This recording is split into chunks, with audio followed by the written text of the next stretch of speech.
So, I don't know if this recording is going to be good enough to post on YouTube. I don't know how audio levels are going to be. It certainly sounds different for me, with these headphones at least. I don't know if I'll use these headphones all the time, but...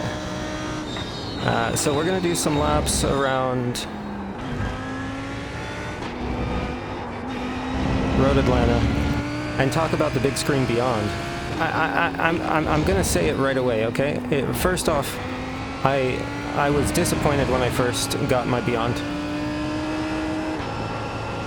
And it was due to many reasons, okay? I think the shipping delays definitely put a sour taste in my mouth regarding the Beyond, and it's just me. I'm in Canada, so here's my story on the shipping. Everyone will have their own, but my story with shipping is I pre-ordered, like everyone else, last year in 2023. I think it was like June or July 2023. And it got when I ordered it, the delivery date was Q4 2023 delivery. And then they made a blog post update saying, you know, they changed things around and like they were promoting it as if like they were ahead of schedule and things. Meanwhile, at that time, international orders, Canada changed from delivery to shipping in Q4 now. So you're not getting it delivered in Q4, it's shipping in Q4. And we know where that went from there. Well, it was delayed again because of the holidays and whatnot, and then we were supposed to have our orders in Canada at least, you know, shortly after the holidays is kind of what it seemed like. And then anyway, come February 7th or 8th, I think February 8th, I finally got my Beyond. And I'm very happy that I did, because it is really, really cool. But I came up with another issue then, so yay, I got it shipped, I have the tracking number, it's coming. And then suddenly there's like this $300 customs brokerage duty fee kind of thing from UPS that shouldn't have happened. So then I had to deal with that, and I was supposed to have my Beyond on February 7th, but what ended up happening is they attempted delivery, and they couldn't deliver it anyway because it had a cash on delivery amount for $300, which Big Screen was supposed to be billed, but UPS messed up, and there's just massive miscommunication, communication issues between Big Screen and UPS, obviously. And anyway, it delayed the shipment one more day. But anyway, I finally have it. It's on my face now. That's the setup, right? Actually, like three times it was delayed. So, yay, I have it. After waiting for, you know, half a year, more than, yeah, maybe 6 months? 6 or 7 months, anyway, since pre-order. It took about 6 or 7 months, so yeah, you know, that did initially lessen the value and shock factor and hype and everything, right? It lessened that experience for me because of the shipping delays and just the way Big Screen kind of handled it. They kind of kept hyping it up as if, like, oh, it's right around the corner, and like we're you know, we're ahead of our shipping schedule, and like just the way that they were kind of going about it for any international people, any international orders, you know what I'm talking about. Anyone in the, you know, anywhere outside of the US, you know what I mean. You know how it feels, and yeah. For those who pre-ordered anyway. For those who order now, international orders are going out, so you'll get your order sooner than later, and you don't have to wait for logistics. So that's good. So let's talk about the headset itself. So The sweet spot is the immediate thing I noticed. We'll just run with the black flag, I don't care. So that's the immediate thing I noticed. It's very, very different if you're coming from the Index, and if you're coming from something like the Quest 3, if you've experienced the Quest 3 at all, those optics are near perfect, you know, like compared to any other optics that I've seen at least and experienced. I mean, I've very, very limited here. I've used the DPVR E4, I've used the Quest 3, the Valve Index, and now this Big Screen Beyond, so... And I've used a Vive Pro as well, but not the Vive Pro 2, just the original Vive Pro. So you know, I'm fairly limited, but I've had a handful of VR headset experience now, and the optics on this are the worst. They're pancake lenses, great, yay, but that's not really a good thing with them, unfortunately, because they don't shine like the pancake optics on the Quest 3 from experience there. Minimal glare, almost none. It seems like you're looking through a fog sometimes, because if the glare is there, it's like on the entire lens. But in the Big Screen Beyond, you kind of see bubbles of glare. Now, right now, as I'm doing this track currently, I don't see any of those bubbles at all. Well, it's not bubbles that I see, it's kind of like just like a lens flare kind of effect, almost, in a way.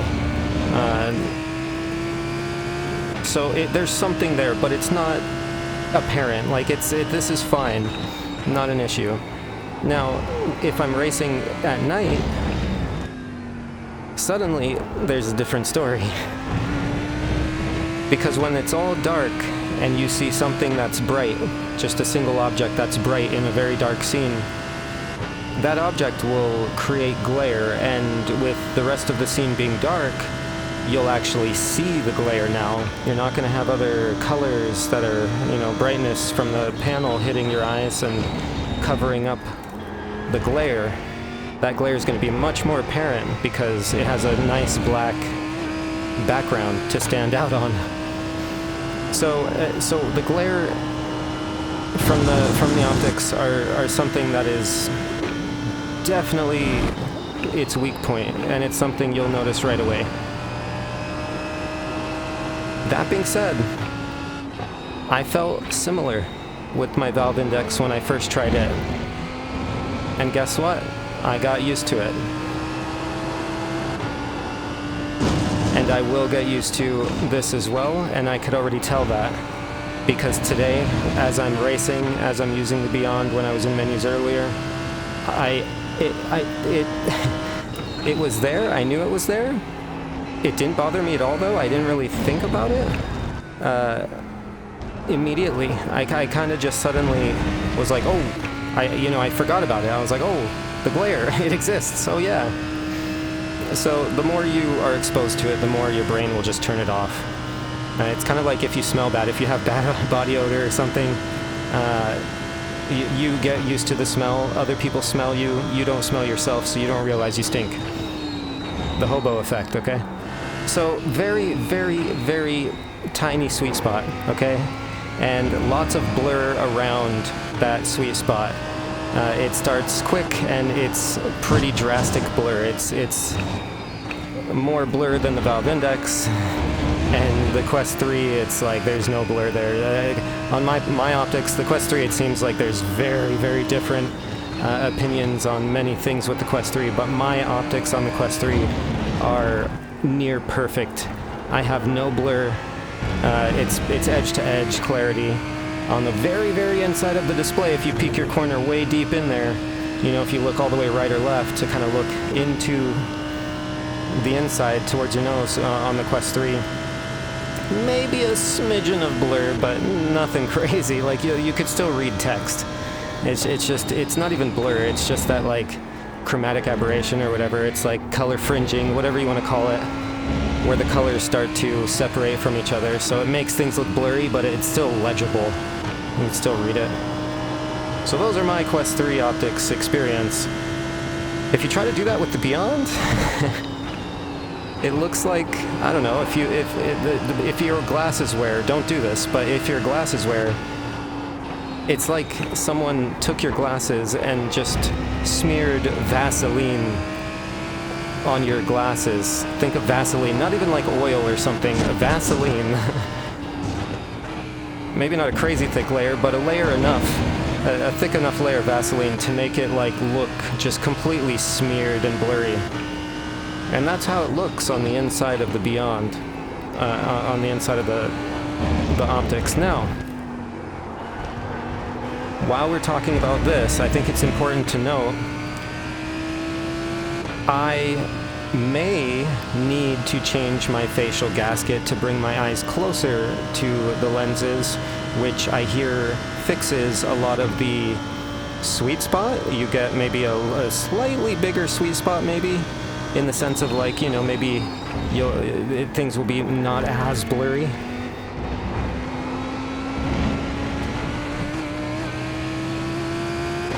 And being closer will give me maybe a little bit more field of view as well, right? Which we'll talk about. Alright, so IPD. If we talk about IPD, I had to go to the Apple Store personally. I was one of the people who don't have an iPhone and had to awkwardly scan my face in the Apple Store. If you were one of those people, let me know how your experience went in the comments. I'm curious. But anyway, from the Beyond face scan, I ended up having a 60mm IPD result from BIGSCREEN on their app. Now, on the Valve Index, I typically would use around 59mm. I would dabble with 60, but typically I'm at 59 on the Valve Index. So, with that being said, I decided to just, you know, I heard some people saying maybe go -1, -2 on IPD, so I decided to drop it from 60 to 59. Now, well, we need to slow more earlier there. Now, after I received the Beyond and started using it, I realized I might still need to go lower in IPD, and I'll tell you why. Because the sweet spot is so small, if it's a little bit too big, when you're looking at things close, if your IPD is a little bit too big, I mean, too high for your IPD, things close will look maybe too blurry, because when you bring your eyes in, when you kind of go cross-eyed a little bit in a way, you're not fully cross-eyed, but if you look at something closer to you, you're more cross-eyed. And at that distance, it seems like you're out of that, when you're looking inwards, it seems like you're out of that sweet spot now, because if you look on the inside of the optics, things start to get blurry. You have to be looking basically straight ahead for things to be clear. Now, if I'm looking at something about arm's length out,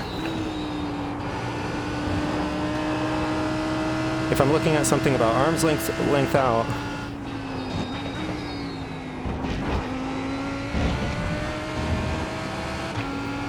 and I center my right eye, a piece of text, like let's say, you know, a single letter I'm looking at to try to focus on, and I focus it on my right eye and I try to get it center of my right eye, and then I look at my left eye at that same text and I try to like center my head on it too, right? So that both eyes are equally kind of with it. So if I get it good with my right eye and then I look with my left eye, it'll be blurry a little, like just a smidge blurry. And then if I bring the headset, inward a bit, I'll get a better result on the left eye, which means if the optics were in a little bit more at 58mm, then I would be solid, right?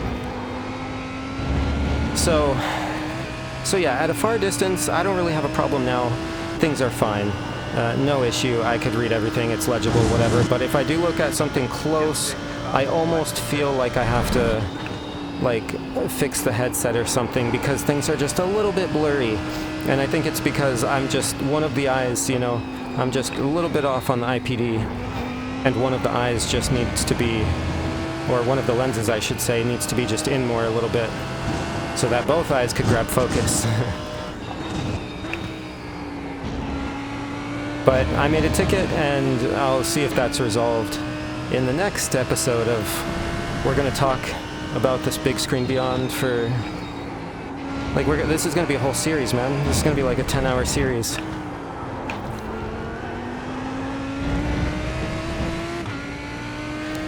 So, IPD, it might be a little bit off.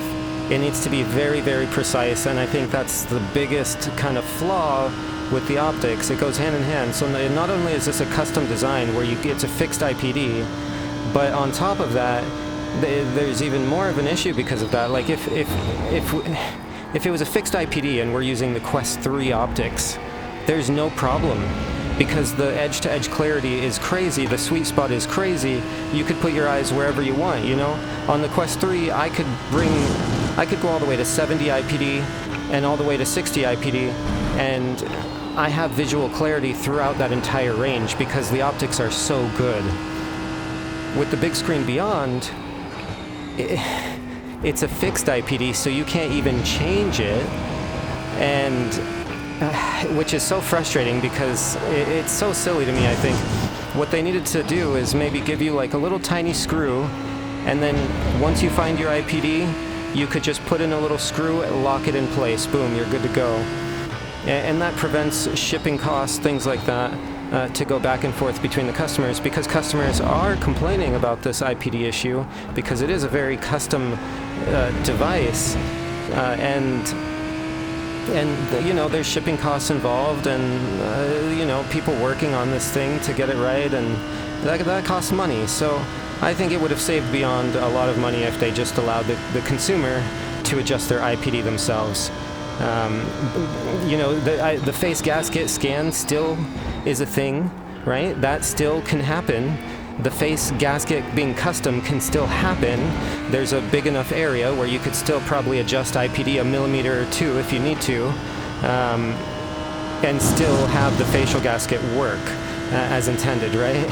Because even when they fix it for you, you don't get a new facial gasket when you change your IPD. So that means you could change these things on your own at home. Like, there's no reason why you should have to send in the Beyond to get a new IPD. Anyway, I digress. I know it's part of their philosophy and their design of getting things small and tight, and by adding rails and whatever else they would need to the optics and the displays and having them being able to move, it would add a lot more weight and stuff like that. So, okay, so I understand it, okay? But maybe in their second iteration,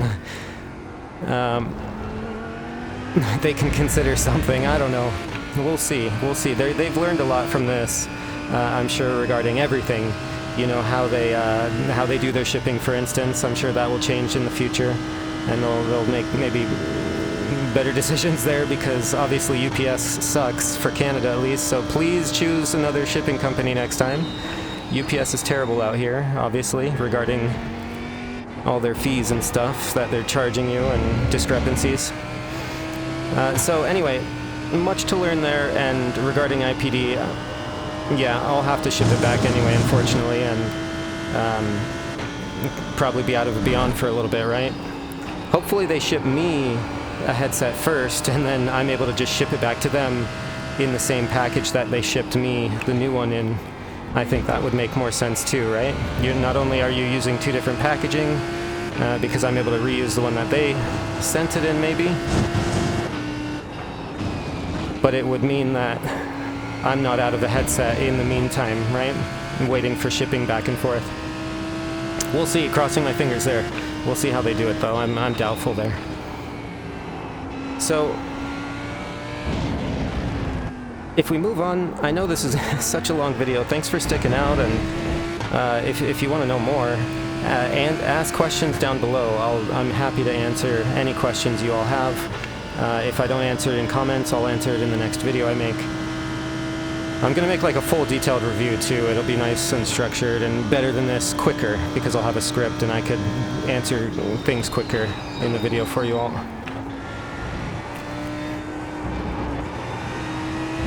So, next up we're gonna talk about the field of view. The field of view, obviously, you know it's smaller than the Valve Index. It's gonna be smaller than the Quest 3. You know, people say it's pretty close to the Quest 2. But it's actually more than the Quest 2 now after their little update to it, I think. So it's probably around 100 to, you know, 98 to 102 is their claim. I think 102 is what they actually claim it to be, but people measure around 98 to 100 from what I've seen. I haven't seen any charts of someone doing 102 yet, you know, getting that perfect field of view, but it depends on the tools they use, I guess, too. So, field of view I have not measured yet.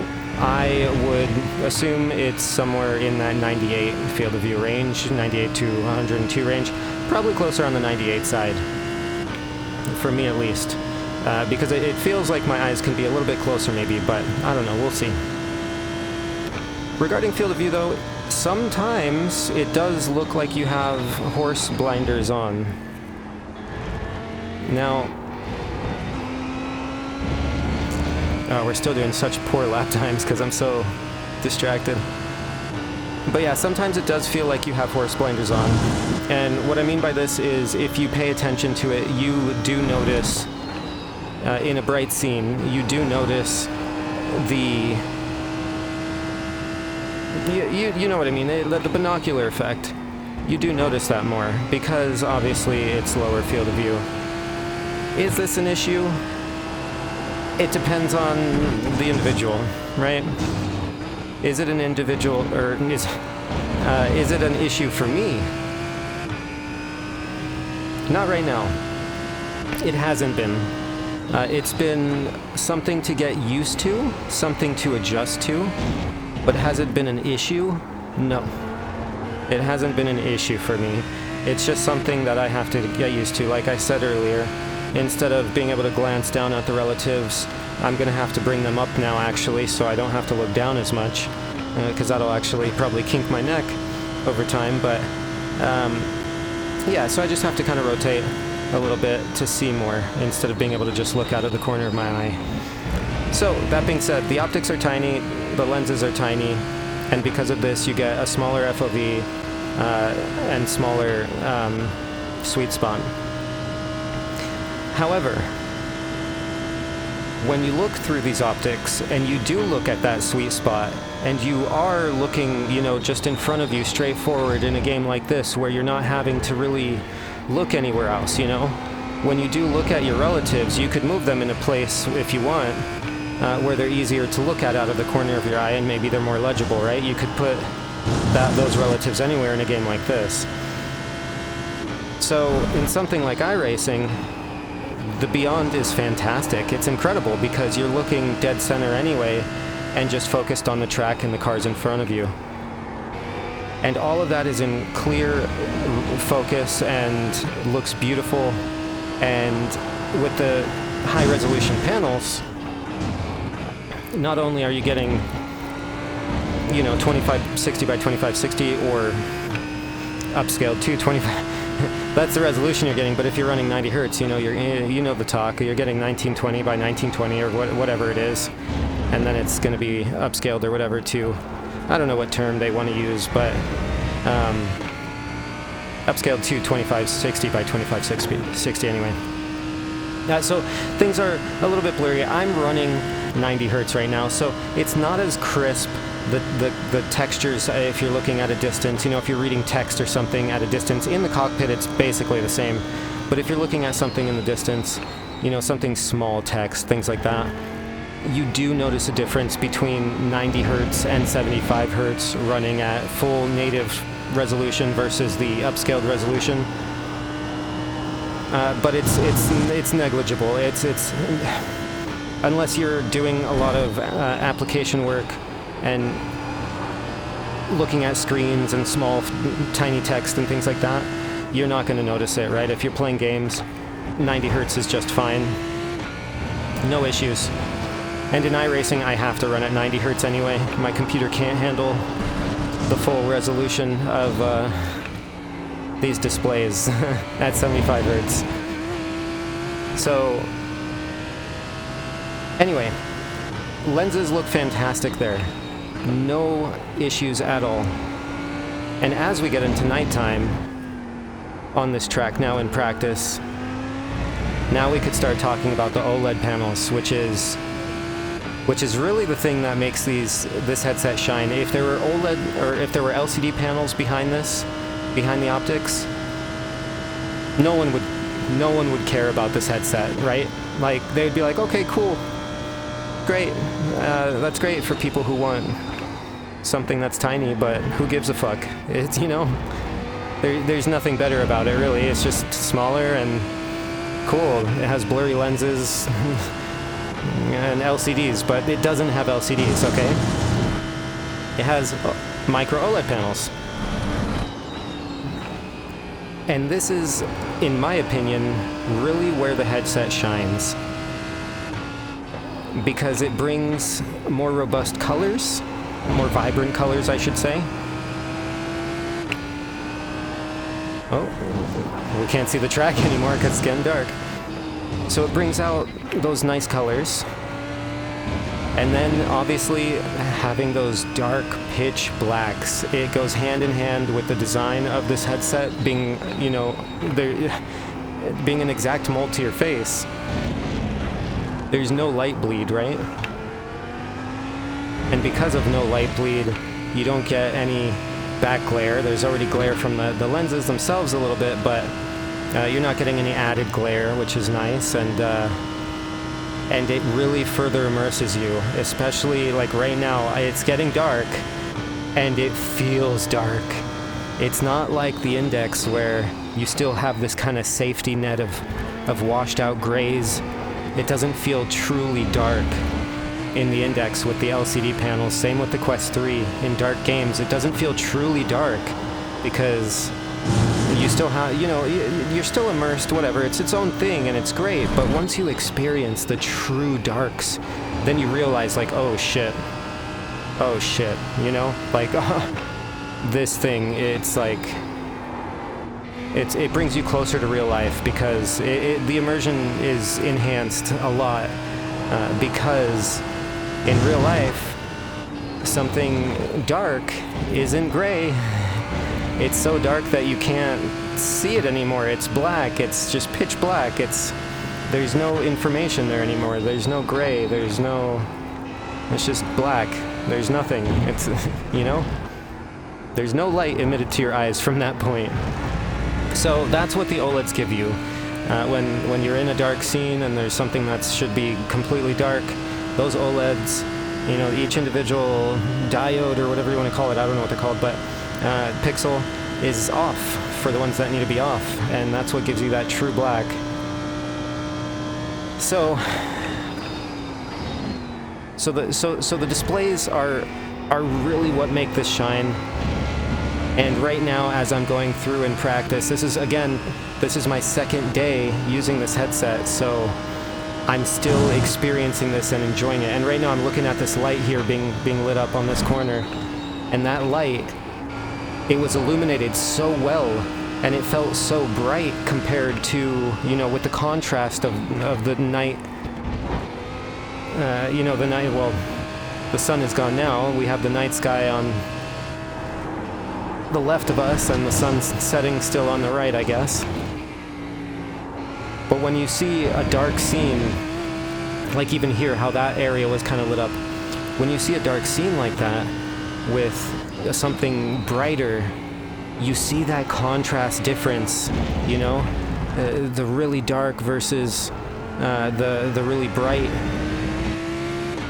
Oh, I can't explain it, but it looks like a light bulb.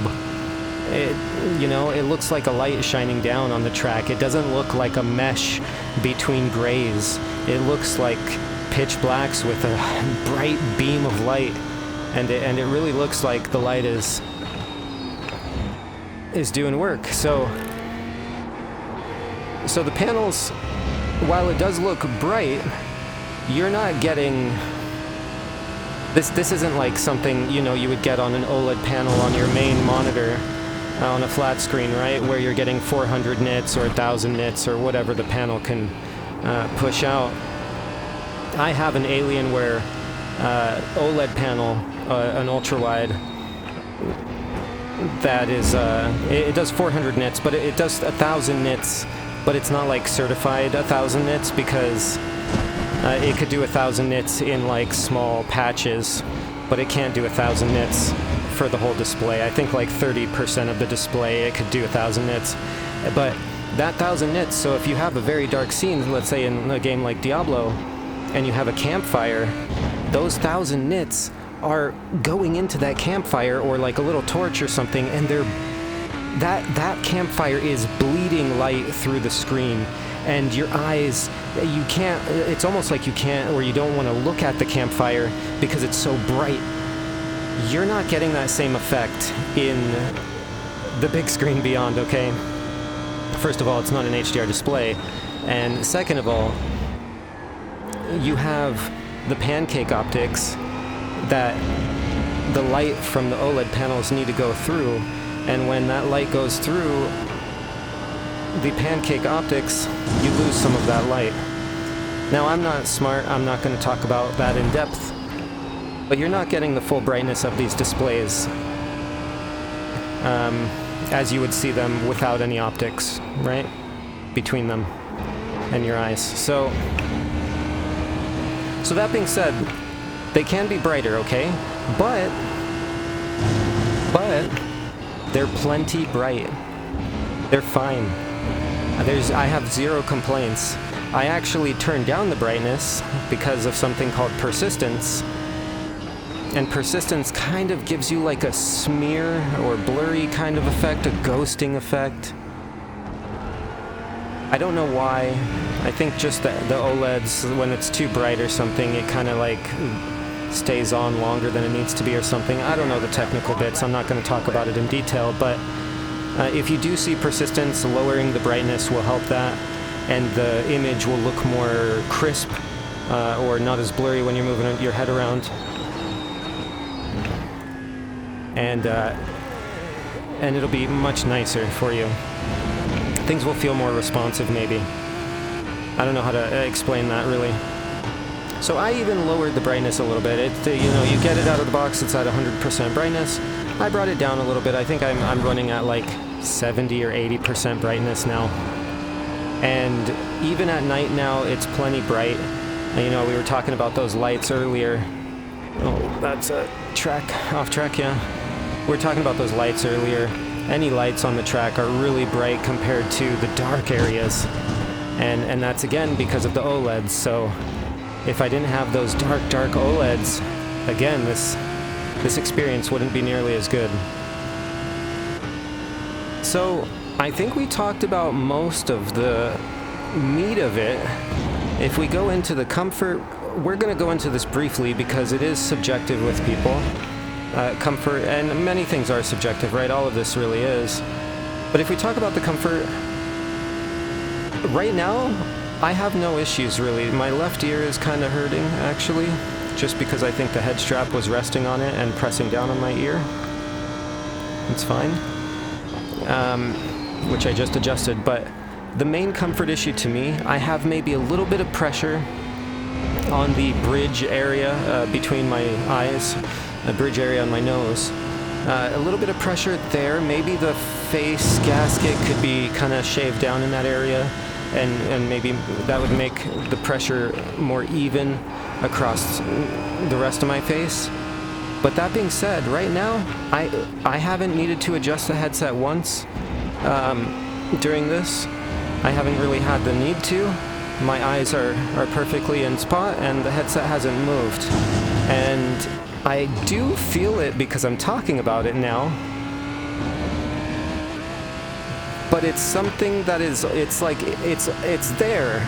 But I think as you get used to it, the more I wear it, it's only day 2 for me. But as my face starts to enjoy the big screen beyond facial gasket, And if I end up finding, you know, maybe a better mold, if I need that, we'll see. It's really good. It's very comfortable. The main issue is going to be the top strap and what audio solution you use. I'm using over the ears today, just because they're a little bit easier for me. And the IEMs, when I'm racing, I have silicone tips on my IEMs. They tend to fall out of my ear because I end up sweating or whatever. And if I'm moving around a lot and stuff, they might kind of wiggle out with the silicone tips over time. So I decided to go over the ear, and it is kind of annoying, right? Because suddenly you have to put on headphones. If you're used to putting on headphones in VR, this is going to be no problem for you, obviously. But me coming from the Valve Index, I was using the Valve Index audio solution, you know, on the head strap, and it is... That's the thing about the Valve Index or something like the Quest 3 or the Quest 2 even. You know, unless you want better audio quality, on the Index at least, you didn't need that, and you had audio there ready to go, and it's not intrusive. You don't need to put things in your ears like IEMs, and you don't need to put things over your ears like headphones I'm wearing now. And this is because they have over-the-ear designs, and that audio is fed directly through you via the whole headset, right? Now, the Big Screen Beyond obviously has their head strap coming out, and I think a lot of people are going to order it, and it's probably for that comfort, that extra comfort, right? Because a lot of the time you don't want to fiddle around with having to put on the VR headset first, and then afterwards you got to put on your headset. And the headset, you know, it might be a little bit cumbersome or whatever, and IEMs, we already talked about that. If it doesn't work for you, it doesn't work for you. But, yeah, so right now comfort isn't the best, especially with me coming from the Valve Index, right? I didn't have any audio solution really set up regarding modding something. A lot of people have modded their Valve Index head strap to fit the Beyond. I didn't do that. I'm not... Whoa, here we go. Let's take a look at that light. Yeah, the light, it could be brighter where it hurts your eyes, right? Like, that's what I would want. That's ideal. Maybe it doesn't hurt your eyes, but where you almost... I know it. I agree. Okay, just give me time. And I don't want to turn on my car. It's fine. So yeah, it doesn't... I don't want it to hurt my eyes, but if it was brighter, I wouldn't complain at all. So that being said, comfort... It's hit or miss, and you know, the facial gasket itself, I think that's a big thumbs up once you get it fit correctly. For me, it's like, I feel like I'm almost there, but I feel like there could be an adjustment made. We'll see. I'm going to use it more. I reached out to support already. But anyway, so last thing I'm going to say about this, okay, and this is a big disappointment for me. In my left eye, I have a dead pixel, dead center, essentially. It's in the sweet spot. So it's basically dead center, right? It's within that 30% little radius of the sweet spot that you get, or whatever that is. So now, I will say, I obviously, with just one single dead pixel in a panel like this, where you have so many pixels, it is very, very tiny. It is black if you have, you know, different colored pixels. Some are green, red, whatever, if they're stuck pixels. But this one's black, so it's just not turning on, and it's not noticed. I noticed it once when I was going down, when it was brighter and I was going down the S's. I noticed it for a split second, and I know what it looks like because I've seen it a few times now. If you look at a sky, right, just a white kind of sky or blue sky, whatever, if it's bright out, you notice it, and it's very, very apparent. Once you do notice it, you just kind of stare at it, and it's like, that sucks. Because everything, you don't really, you almost don't see any pixels or any, you don't see any, what's that, screen door effect. I'm almost forgetting what that's called because I just, you know, I don't have it anymore. It's been 2 days, no screen door effect, just forget about it.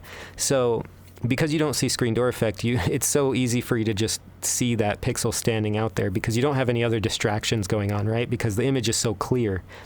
So I reached out to support. I'm going to need this headset replaced anyway.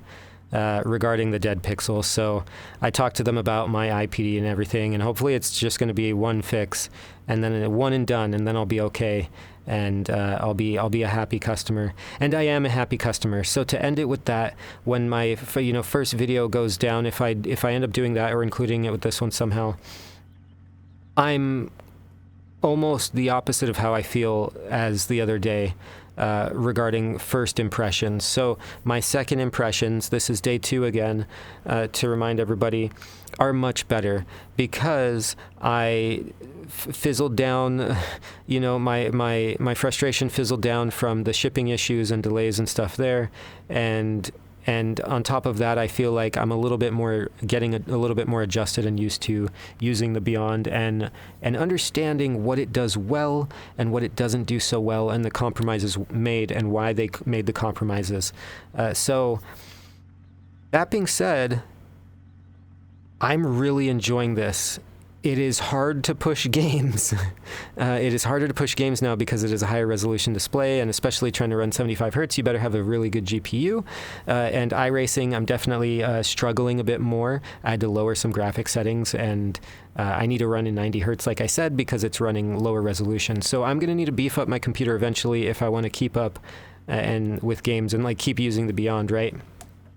Efficiently, and it takes a lot to run, but that being said, what I've enjoyed so far, iRacing so far, a bit of Half-Life Alyx, I've messed around with some other games, a little bit of Tetris Effect connected, and I am really enjoying the big screen Beyond. I love it, and yeah, FOV is gonna, I know, I'm already almost used to the field of view. It's not so much of a problem. It's just over time, I notice it, but over time it'll go away as I forget about the index's field of view. I'll be used to this one so much that I don't even care. Great, practice is over. That's actually a good sign. And regarding the blurriness and stuff like that, edge-to-edge clarity, this is something that maybe will get better if I bring my eyes a little bit closer to the panels. Actually, now I'm noticing if I push my face in a bit, yeah, it looks so much better. Wow. Wow, actually, yeah. So I need to get a thinner facial gasket. I need to remember to type that into them on Discord, because I do want to get closer to the lenses as I'm pushing it in. I could go in another probably millimeter or two and be completely fine. My eyelashes aren't touching the displays. Oh, they do there. So maybe just just a tiny bit more. Just a tiny bit more shaved down. I don't want my eyelashes to touch the lenses though. So anyway, if you understand the compromises of this headset, I think you will be a happy customer. And I'm hoping, our lights turned off. It got really dark in here. It's spooky, spooky. They're shutting down the track, I guess, because practice is over. So that being said, it's okay. This is okay. There's going to be a few quirks. I need to adjust my IPD. I had a dead pixel. That's an issue. That sucks. Whatever. It happens. So far with displays, I've been pretty lucky. I haven't had any dead pixels on the panels that I have flat screen wise. So, and other panels I've had in VR, I've been good. I have a couple of dead pixels actually on the Quest 3. I don't really care about them because they're way off in the corner of my eye in an area that I will probably never look. So with this, it's dead center on my left eye. I'm going to have to take care of that. But anyway, I'm rambling. I'm going to keep going. If you have questions, let me know in the comments down below. This video was insanely long, and I'm sorry, but I had a lot of fun making it, and I enjoy talking about this and the Beyond and whatever. I'll structure this, obviously, and next ones I'll structure. Let me know if I could do anything different. If you have feedback, whatever, let me know. If you want to like the video, like it. Subscribe if you want to subscribe. If you hated it, whatever, hate it, and you probably won't listen to this if you hated it anyway, but I'll see you all in the next one. Oh, one more thing, actually, now that this is off. Wow, my eyeballs are the most clammy that they've ever been. Well, that's a good thing, I guess. Your eyeballs are gonna stay well hydrated in this because it holds in all of the moisture. I don't know if you could hear these little pops. That's like the water almost coming off my eye because I'm rubbing my eye, but Yeah, I just took this off after doing that whole session in racing, and whew, sweaty eyeballs, something I've never experienced before. But at least it's not your whole face and forehead that's sweaty. It's just your eyeballs. And that little, you know, just your eyelids, basically. I've never had sweaty eyelids.